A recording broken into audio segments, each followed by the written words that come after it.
And what he was saying, I finally figured it out, was act like an owner.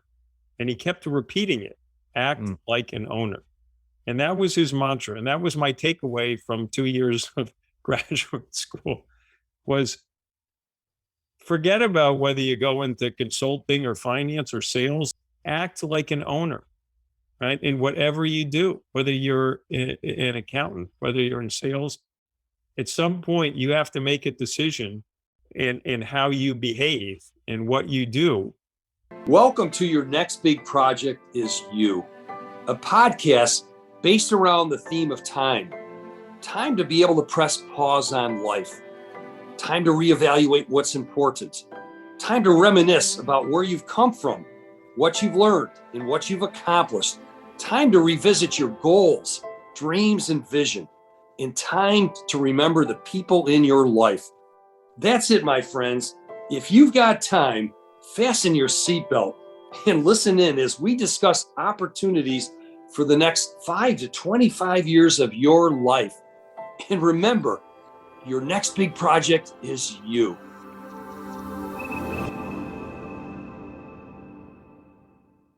Welcome to our podcast. Your next big project is you. And I have a special guest today, an old friend, an old client.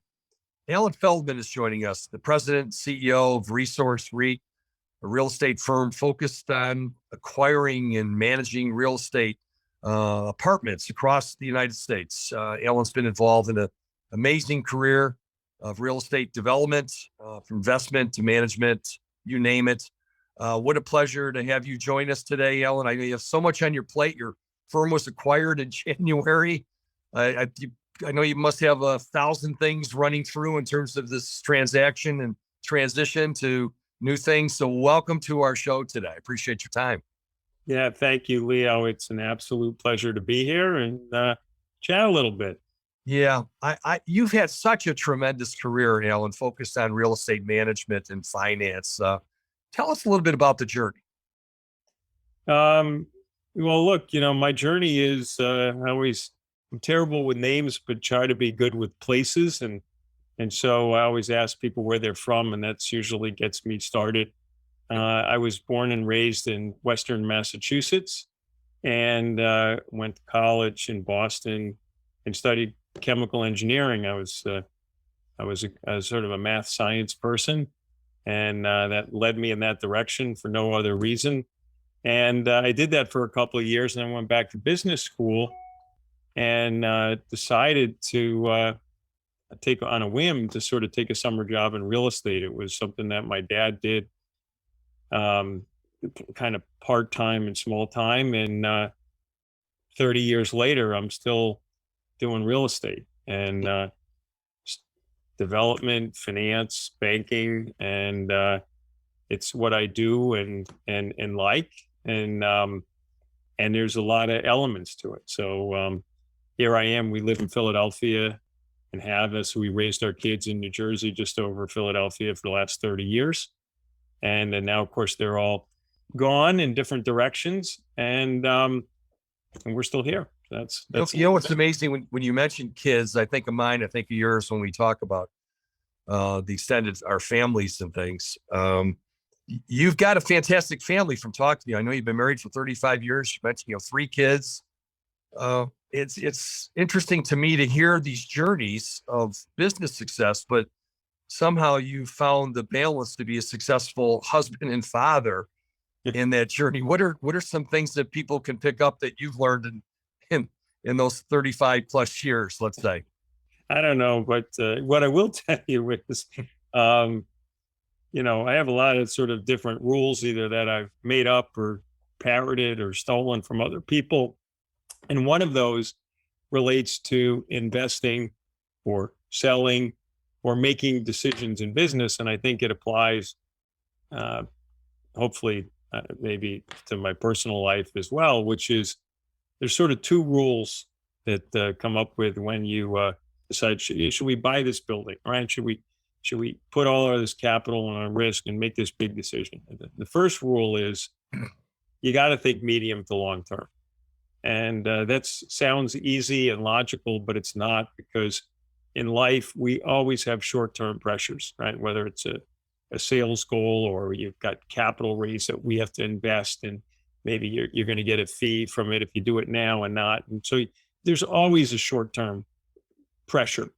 But it's very hard. And so trying to sit back in an investment committee or deal with anxious people who want to do things and say, if we own this thing 10 years from now, how are we going to feel about it? Is this the right thing to do for the right reasons? And, or should we sell it now? We're going to look back in 5 or 10 years and say, boy, we shouldn't have sold it. And the second rule is don't be stupid. And don't be stupid sounds easy, right? No, who grows up and wakes up and says, I want to be stupid. But it's really, what are we missing? Is there something that, this seems right, but, maybe those railroad tracks behind that haven't been used or, maybe maybe that's a reason that that's going to make a lot of money, whatever. And so it's really, and so it's easy to say in hindsight after 35 years of marriage and raising kids, but I always try to encourage them and maybe decisions I made 35 years ago, I hopefully was thinking long term, maybe got a little lucky, and hopefully it wasn't stupid. So those are and they generally work. I was just having breakfast with a friend this morning and he asked me, for some advice on a situation. And I said, well, let's apply the rules. They apply whether it's business or being a husband or a father. Don't be stupid, right? It's like, let me think a little bit beyond the short-term decision and things. Look, like mom that. always said you only learn from your mistakes. It's probably Exactly. When you look back on your mistakes, it's usually something stupid. Yeah. What's caught me is funny when you think of those rules, and you've been so involved and really passionate about education, from your own degrees, Tufts and Wharton, to all the work that you're doing now on faculty, teaching others today and stuff. What drives your passion for teaching and helping others today?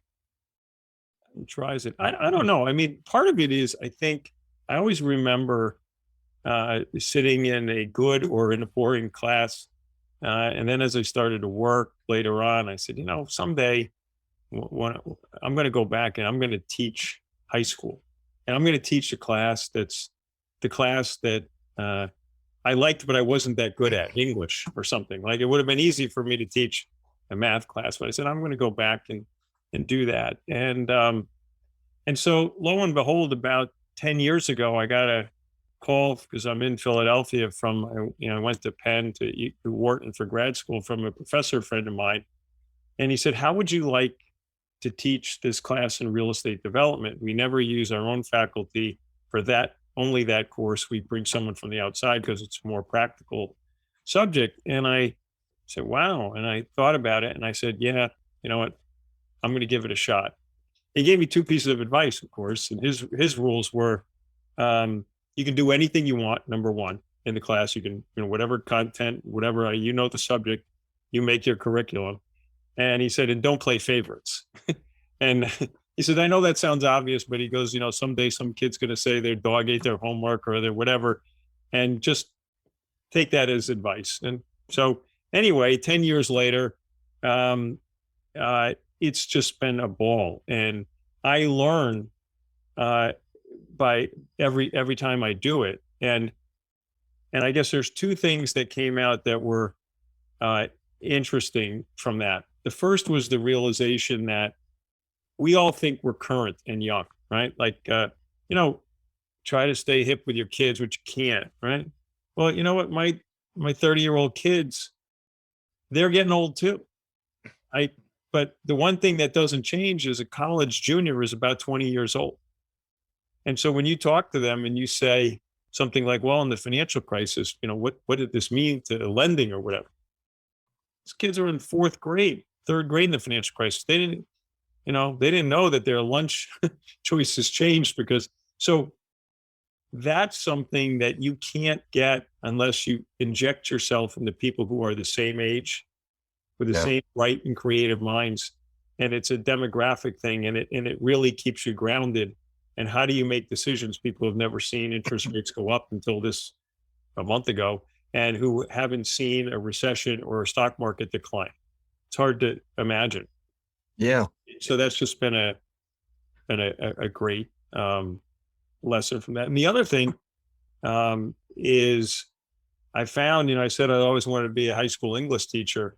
I find most of what I talk about, other than my subject matter, is trying to help people communicate better, how to Yeah. be shorter, how to write better, how to take 5 pages and put it into one slide, and how to take a 30-minute presentation and put it into a 2-minute presentation. And these kids are really bright and creative, but they need a lot of help with that. And so that's been a way for me to go back to high school English, if you, if you think about it. Yeah, you never stop learning in that regard. We can always get better and to try to achieve our best, especially in communications.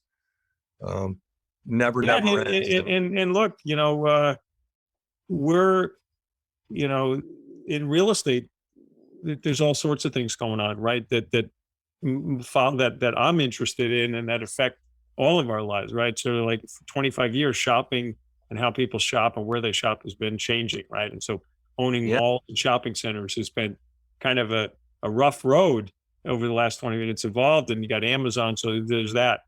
And now throw in like the last year, 2 years, work from home. And what does that mean to office buildings and hotels and Airbnb? And so there's stuff that's moving around, and it's nice to have young creative minds who are not burdened by some of the things that we all are. And that's what I take out of teaching. What I love was when I hear you say I'm having a ball doing this, and when I can feel people that are passionate and really enjoying the things that they're doing today. And I know you shared with me some of the stories from your experiences at the business school. I remember one of the stories you're telling me about that you heard from the CEO of Sony that sounded like a pretty cool story. Do you remember that? I'm just curious if you could share some of that with us. Wow, that's I forgot I told you about that, but that's good. Yeah. So that actually was my business school graduation. And I don't remember a lot about business school. I remember I was an engineer who took a bunch of classes and met some people and decided to make a career change. So we get to graduation, and it was, I guess it was in May, and it happened to be really, really hot. We're in a stadium and sweating, and the acoustics were terrible. And the guest speaker was, I think his name is Akido Morita. He used to have a American Express commercial with his name at the bottom. Exactly. And he was the chairman and CEO of Sony. And he gave this, 20-minute talk. And honestly, I and the rest of the people there couldn't hear most of the words. It was just hot, poor acoustics, mumbling. But he kept saying this phrase, and it was hard. It wasn't because of his accent. It was just the acoustics. And what he was saying, I finally figured it out, was act like an owner. And he kept repeating it, act like an owner.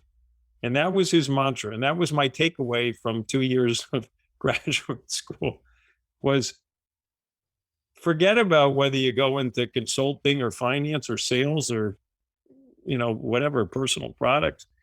They didn't really have the internet then per se.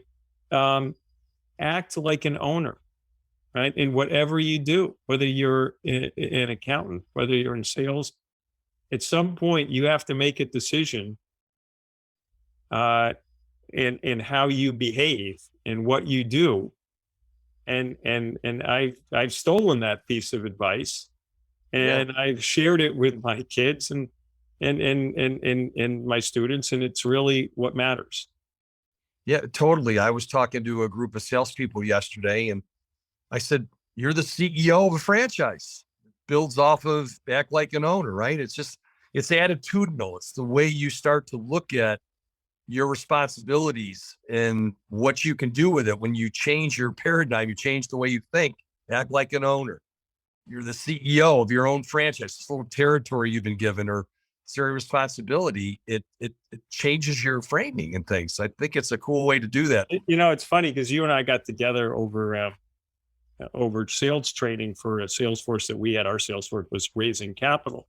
Right. And so, of course, in running a sales team, you have to figure out incentives and commissions, because one of the things I do remember from business school and from common sense is that salespeople are, unlike most employees, they're more motivated. They're motivated by money.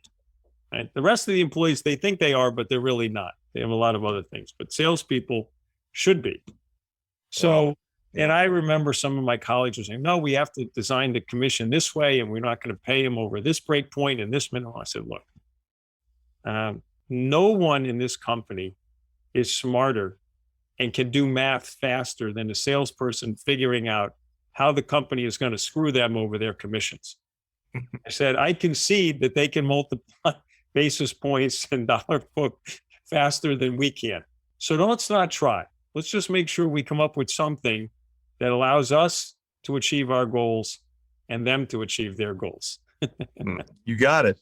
Yeah, I love talking to you and hearing some of these life lessons and the Sony story and some of the other things you've learned from teaching and things. And we also talked about 2 golden rules I know that you hold near and dear to your heart. It's about showing up, number one, and it's about this whole issue around communicating. Say more to why those really resonate with you. Yeah, well, it's funny. It started with, I don't know where they came from, but it ended up being applied to, recruiting potential employees. And I said, look, you want to come work here as a salesperson or as a real estate analyst or marketing. I said, this is what you want to be successful. And it's not about being the smart. It's not about being the whatever. I said, the first thing you got to do is you just got to show up. And that's not about attendance. That's not that was before work from home, right? It was just, you got to come here with your baseball glove and say, and your cleats, what position do you need me to play today? I'm ready. And you may not want to play right field, but you know what? We need a right fielder. And that's what's important, because you're not here for yourself. You're here for the team, and the team has a goal. And the only way we can get that goal to be achieved is if you do your part for the team. Yep. And the communicate thing is really something that no one can do it themselves. It just doesn't work that way. And I share this with my students. I said, because no matter how good you are, you just need people, and you can't work with people or provide your work to people and get your ideas across unless you can communicate. So when you're stuck, raise your hand and say, look, I got 6 things to do and I can't do all of them. So if we got to get all 6 done, or maybe 7, I need help. Right. And saying that you were unequipped or is not an acceptable answer, because if you didn't ask for help or the resources that you need and do it in an effective way, we all lose. And so those are the 2 rules. You have so many lessons in your life, things you've learned, the rules. I know you also, in my notes, you had a real estate rabbi, someone who was a real mentor to you beyond all these other things that we're talking about right now. Tell us more about your real estate rabbi and some of the things you learned from him.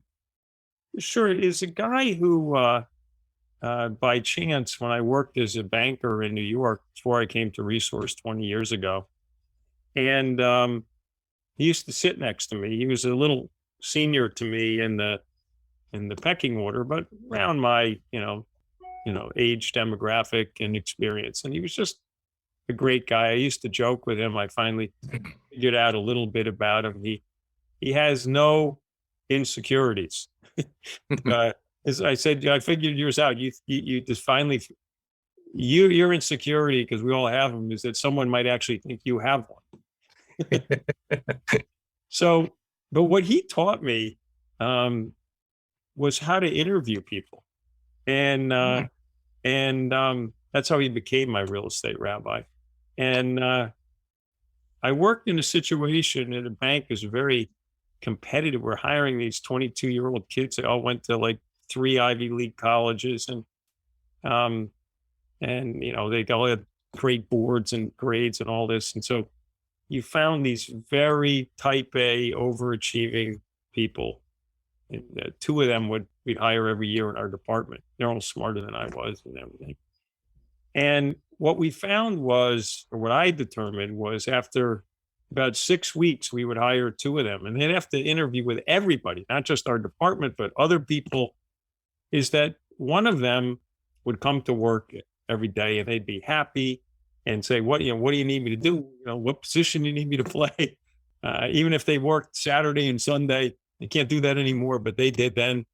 Yeah. And the other one would come to work Monday morning at 9:30, and they'd look like they just vomited in the bathroom before they walked down the hall, pasty white, miserable, and like they couldn't stomach another 6 to 7 day work week. And they were the same 2 people 3 months ago when we hired them. And they went through what I call the spanking machine. They went through all the interviews. And so, in talking to my friend, my neighbor, the best we could do in figuring out who the right person was the way my friend interviewed people. And he would say, Leo, why are you here today? And he'd say, well, I got this job. You're interviewing. Well, you'd ramble on for a minute or 2. I know, but why are you here with me in this company? And by the way, there's no right answer. It wasn't like we were looking for you to recite the history of the company and its objectives or whatever from our annual report. The point was, of those 2 people, and we did it right, we batted 50% most of the time. Someone really wants to be there, and someone's there for all the wrong reasons. Maybe their mother told them they should be there. Maybe they felt they would not impress their friends if they didn't get a certain type of job. Maybe they felt that whatever, they just wanted the money, or they just wanted to work in New York. And so just asking the simple question, why are you here? And you keep asking it a little different way. You change the intonation. Yeah. You usually find out that either they're the right fit, or they say thank you very much, and they decide not. So anyway, my friend, he's, because he's so savvy and non-judgmental, and helped me learn how to interview people. And if I get it right 50% of the time, I'm doing pretty good. He has become my source of judgment and reason, and we still are good friends, 25 years later. Isn't it amazing when you keep peeling that onion back? You go deeper. I know what you're telling me. Say a little bit more about that. Is that really what you're saying? Is that the real why? Is that the real reason, when you get people to just be open with you, to be honest? I mean, it's funny because I guess we have time. There was one incident when my friend and I were going to have lunch, and we knew this guy who wanted a job with us because we met him on a deal. And it was like 12 o'clock. And I said to my friend, I said, you want to grab some lunch? He goes, yeah, about 12:30 when I'm done with interviewing so-and-so. So 12:30 comes. I know I'm getting hungry. He's still in there with the guy next door. 12:35, 12:40, 12:45. Finally, I don't know, it's like 45 minutes. I hear the click of the door, and the kid, I'll call it, the interviewee, walks down the hall. So I go into my friend's office, and I'm like, how did it go? Because I know he only has the one question. He goes, well, I asked him the question. And, I got I kept asking it. And then he said, and then it wasn't pretty. So what happened? He said, it was one of those where I don't know. He mentioned his parents and his friends, and he turned into a pile of mush. And I had to help scrape him out of the chair. He didn't want the job. He didn't want to be there. He didn't. He knew us. He liked us. He liked what we Yeah. did, but he just didn't want to. In his heart, and it wasn't the work. He was an entrepreneur. He wanted to go work for, and it was the best decision. And by the way, this person who I'm talking about, he has no idea that he's the subject of this discussion. But 25 years later, I'm still connected with him. I've actually invested with him. He runs a great company doing what he should be doing and not Right. being a Right. banker servicing others. And so and it was because my friend was able to help him get the truth. Well, when you think of all the programs in training, sales development, things that we've both gone through in our careers, so many times just why don't you just speak from your heart? Why don't you just tell people how you really feel? If you really, really want the job and there's reasons behind it, or if you don't, just be honest. Start with yourself first and then just speak from your heart. And that'll differentiate you just from that principle alone. To do It's that. hard though. It's you make it, you try to make it sound easy. It's not. No, it's not. I know it's not. You know, it's interesting. What I love about talking to you is your thirst for intellectual curiosity, and then imparting that through teaching and your passion, the things you're having a ball with to do this. And I know when I called you a few months ago and I said, "Hey, we're doing something. Would you want to be part of this cohort that we're doing?" And now you're investing some time and some energies as you're going through this business transition and thinking about the next phase of your life. But you've had a chance now to be around some other like-minded people, successful folks like yourself that have had career journeys of similar success, have done well, are in good positions. They've made money. They've achieved a lot. They have a lot, like you, 35 years of marriage, 3 kids, wonderful lives. But they're now starting to think about the next 5 to 25 years of their life, as I like to say, thinking about living a life of significance and no regrets, as we've been talking the last couple of months, and now about abundance, being intentional about time, talent, treasure, and leading into things about gratitude and perspective and being our best and living our legacy. I'm just curious, now that you're seeing other 8 or 9 Alan Feldmans in different ways, but similar, what's resonating with you? Hearing some of the stories, some of the takeaways for you that might help people listening to this podcast. That are some of the key learnings in the last few months for you. First of all, it's been fantastic, and there's no person exactly as you said there. Everyone's sort of like me in a similar age demographic and career demographic. No one is a real estate person or sort of Yeah. right over, and so that's refreshing in and of itself. But I think seeing, but all the issues are kind of the same. It's that's very gratifying, which is trying, and then, but everyone's different in how they apply it. It's all about trying to spend more time, be more impactful or meaningful with your time going forward. Um, uh, you know, we watched the bucket list again for most of us. I did a couple days ago.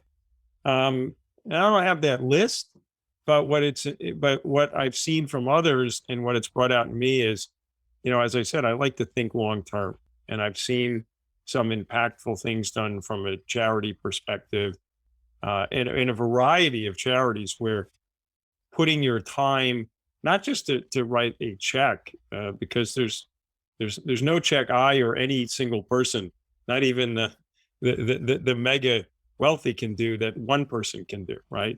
Right. Uh, but uh, but to get excited about it and to how to figure out how to find other like-minded people, and in my case, think long-term, think charitable, and think entrepreneurial, uh, to get more people involved to do something. using my skill set, which are more finance and more organizational and more strategic. And so, Right. and Right. I see someone doing that with the military and trying to, and I see people doing that from other countries, Canada. We got a lot of, and Yeah. we're all the same, and we've all had something or some people that have touched us in our careers, and some innate skills that we have that we want to marry those two together and make a deposit, if you will. Yeah. We're all people. We're all people. It's come out of the cohort that we all share similar life experiences. And as you said, you might be in real estate. Someone else might be in wealth management. Someone else has a military background. Someone else is in the travel business. Someone else worked for a Fortune 500 company or major accounting firm. We're all people. We're all on journeys, and having a chance to reflect as you do so well, sharing rules and from mentors and from former speakers and how you're applying things with your marriage, with your kids, with new business interests, with other things charitably that are on your mind. Couldn't ask you to share any more today. This has been a real blessing for me to know you, to have you in my life, to have you to be able to share some of your wisdom, your insights, your perspectives. I thank you, Alan, for joining me Thank you. today for this. This is fun and it's great. And like I said, we met in a context that was really, not part of my core. And I saw you practice your art, helping to train and lead salespeople in a particular type of financial services. And but it wasn't about that. It was about that you care about what you do, and you try to teach people how to fish, so to speak. And and that's great, and it's been fun, and so we'll keep doing it. And thank you for your time. Stay well, my friend. Let's stay close. Thank you for your time today. You got it.